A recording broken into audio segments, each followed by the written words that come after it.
Okey, ni untuk siapa yang suka bawa barang banyak, senang dapatkan troli ni, dia boleh buat panjang.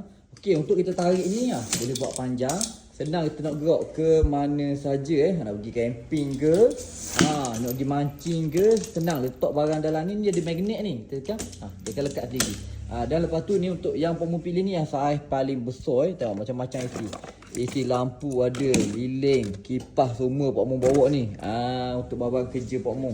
Lepas tu ni kita boleh pegang ni untuk tolak Tolak sini boleh letak macam-macam barang.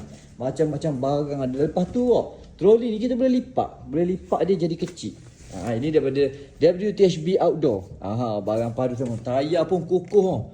Tayar dia besar dan kukuh. Jadi nak bawa barang berat pun tak ada masalah. Jadi siapa berminat dengan troli ni boleh beli dekat link dekat video tu. Memang sangat besar je tengok tu. Okey, siapa minat boleh beli sekarang, harga tengah promo tau. Barang boleh isi. Ni pun banyak lagi boleh isi ni. Letak anak dalam ni pun boleh.